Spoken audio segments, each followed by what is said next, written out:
Jinwoo has access to a ton of new buffs on his skills. Thank you so much, Netmarble. All of that is because magnifying slashes, I believe it was so unbelievably broken that they decided to go back and revisit all of the skills and massively buffed them. Now, for today's video, we're going to talk about the best ones that you guys should be using for your Jinwoo in solo leveling Arise. Post down below which 3 you typically wind up using a lot, and let's go ahead and dive in. Also, make sure you subscribe because 80% of viewers aren't. So, depending on the piece of content you're taking on, whether the enemy has a break gauge or what type the opponent is, the idea with this game is they want you to be shifting your skills a good bit.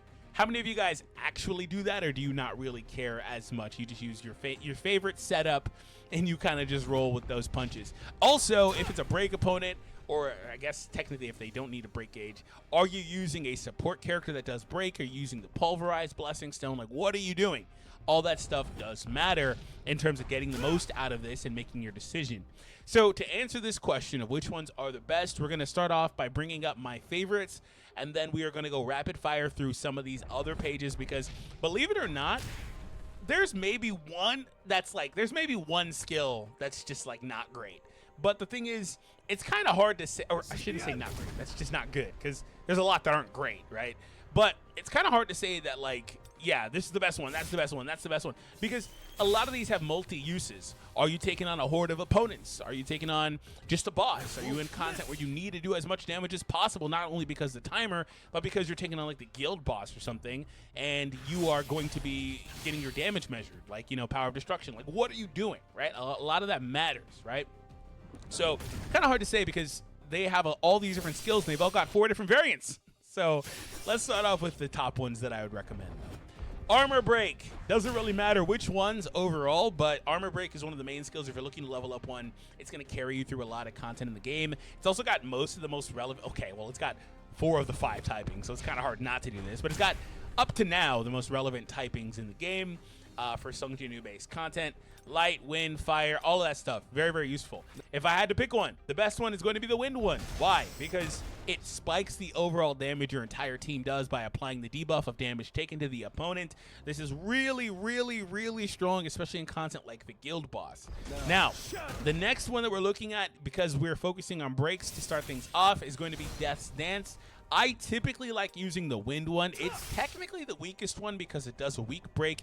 It hits the opponent 3 times, but it does charge the power gauge on each hit by 1.5 when you are hit. So very strong in my opinion. I like this skill a lot. The light one also has some of these skills also have this duo mechanic where they'll reset the cooldown of another skill or they'll increase the damage of another skill.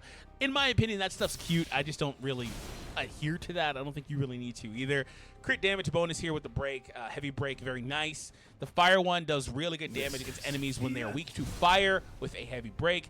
The dark one is okay, heavy break, but extra damage versus all bosses and elites. So anyway, the main point is that, like, up to now, Death's Dance, Armor Break, we've talked about. If it wasn't clear already, Sonic Stream, all of the variants, very strong for different reasons. You'd want to use that as well. Now, let's go ahead and go a little bit more into the breaks, and then we'll talk more about the DPS-based ones. Hopefully this is a good sign. Which one is this? Which one did I get here? Annihilation. 1325 of Jinwoo's attack. When the skill hits, it inflicts airborne, increases damage up to targets in the break state by 250%. Chat, is this one bunk or did I get a good one? Post it down below. Crushing Blow. So Crushing Blow has some fun stuff here.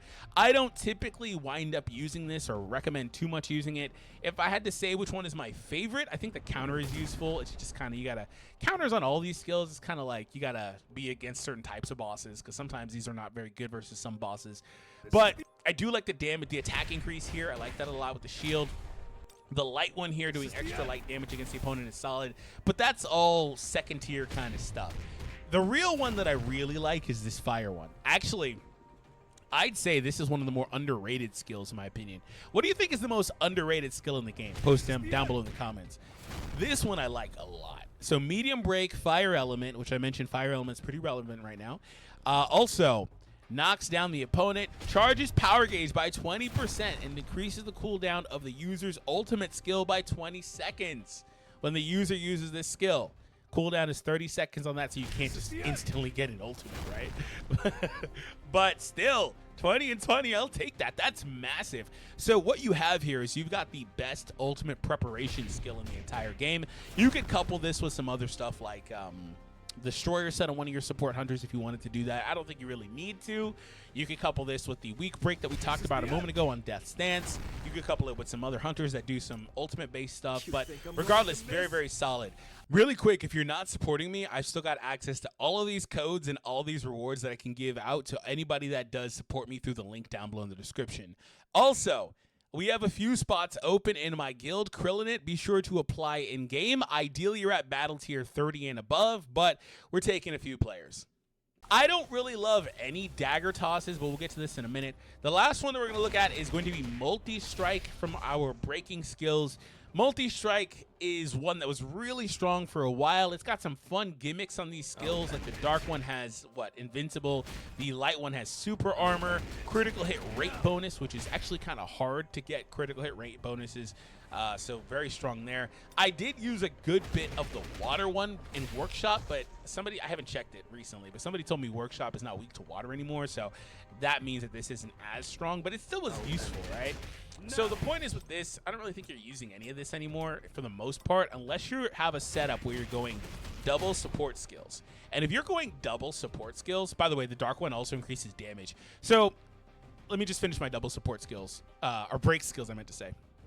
If you're going double break skills, that means you're probably using Pulverize, you're maybe using one break support hunter, and then the rest of that is just like, mins or something to help you do damage. Speaking of damage, when you talk about getting buffs or debuffs on the opponent, the different types of buffs is relevant too. Like this one spikes damage 3% each time, or for 3 stacks, so 9% total on damage as opposed to attack, right? That wind armor break makes the opponent take more damage. It's not a defense decrease. So like all these different things matter because they stack differently. All right, so moving on from that, let's talk about some of the damage-based skills. Now, the main damage-based skill you're going to be using right now, this could be a little bit of recency bias, to be fair, but that's Sonic Stream. Huge shout out to some of the board clearing ones like Commander's Touch and all of its variants. I actually really do like the Commander Touch here, which increases the attack of Jinwoo, and there's one that increases the power gauge, I believe. I really like that one as well. Yeah, when a skill hits, the user recovers 5% of their MP, and 5% of their power gauge activates a maximum of 3 times, so that's really, really nice. But these are the ones that you can put onto your Sung if you wanted to, like if you're like story farming or something like that. You can put this on Sung and he can help clear the board much faster. By the way, I also was at a 3 out of 3 and I had the chance to get this and we got a legendary blessing stone. So back-to-back legendaries, that's pretty great. Mana Rampage, one of the main damage dealing ones. This is a really nice one to pick up here. I'm very happy we didn't get a scrub one that wasn't all that useful. Hit that thumbs up, guys, if you're enjoying the video. Also, there's a dagger toss in here that does something similar. Is it this one? Yeah. So like board clearing stuff is solid, right? But yeah, so that's more or less it. But these are relatively kind of niche. Like there's not much reason to use some of these skills unless you're specifically looking. Yeah, the damage is good, but unless you're specifically looking to get the extra bonuses that you can get with them. For example, Double Slash. I don't really recommend using any rune here, but if you had to use one, I really like the fire one because the extra critical hit rate by 7% for 8 seconds is solid. Again, the damage is solid. The utility is solid on all of these, depending on which rarity you have, but extra dash here, stun there, just getting more utility on the opponent. It's a shame that the timer exists because so much more utility-based skills or blessing stones or other characters, all that stuff would matter more if the game didn't have such a huge DPS focus because of the timers. And then also content that measures how much damage you're doing, right? I actually, low-key, speaking of fire, like this one here. The base damage is kind of low because you can miss if you're using this from too far away, but it can stack this burn on the opponent. So that's another one that I think is low-key underrated. I don't really care much about pretty much anything else here. I like some of the light, like extra, like shock damage. All that stuff's kind of fun. Vertical Arts. So Vertical Arts has a counter skill, which is solid, but I really like the fire one. Extra damage to bosses and elite monsters. Another one that's really strong against enemies that are weak to fire and will just absolutely decimate them. This one's kind of a fun one. Depending on the number of enemies it hits, it does more damage. It's another skill that's more of a board clear. There's a bunch of enemies, extra damage, and if they're weak to wind as well, then that's an extra bonus, right? Wasn't there a hidden chapter that had a lot of enemies that also was weak to wind, I believe, right? Right after chapter 18. So there's that.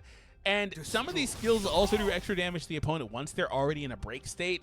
I'm kind of indifferent to those personally. I would like to just get the damage all the time, because that's not, the break state thing is kind of something you can't fully manipulate. Maybe you're not able to set up exactly how you want all the time also, with like your critical bonuses, your attack increases, your amplifying draws, whatever the hell you're setting up, right? So cutting rush is kind of interesting, and this is a little bit because I've got them all legendary, so the damage numbers look really, really high, but that's also because, again, they're legendary runes. But this one, 250 to the opponent in a break state. I mean, you may just get me with that. Like 250 and 3,000 base. Like, you may just get me with that. I'm not going to lie to you. I also really like this skill here. So when we were talking about armor break and the critical hit damage, this skill on cutting rush is really strong. When the skill hits, it resets the cooldown, and then there's a 15-second cooldown of getting that effect again. But it also gives you a 40% critical hit damage bonus for 12 seconds. Very, very, very strong extra critical hit damage bonus. So keep that in mind if you're looking to blow the enemy away with the extra crit bonuses that you can get. Speaking of crits, it's a shame you can't use 2 cutting rushes, because I think this is the best critical hit rate bonus in the entire game out of all these skills. But this one gives Invincible, but gives him a 12-second 10% critical hit rate bonus. It's kind of hard to get a significant critical hit rate bonus on Jin Woo, or just anywhere in the game, especially if you're not using the toughness set, which it's starting to show its age. Even at max levels, it's not performing as well as other sets like Armed or Warmonger or Curse, 4-set Curse, 8, doesn't matter. But Expert typically is on the right side. But anyway, starting to show its age a little bit, but it's kind of hard to get that extra critical hit rate here. So you could also use this one if you wanted to, just to get that. Speaking of critical hit rate, this one's kind of gimmicky, but gives 100% on the once you land a back attack. So maybe if you set this up properly, you could do some funky stuff with this off of a shadow step and get the extra critical hit. Like, you just throw that directly into the ultimate. Ideally, you've got something else like armor break that also buffed your damage. That's what I meant when I said, like, and also amplifying draws. That's what I meant when I said, like, what are you setting up? How are you setting this stuff up? All that really matters a lot.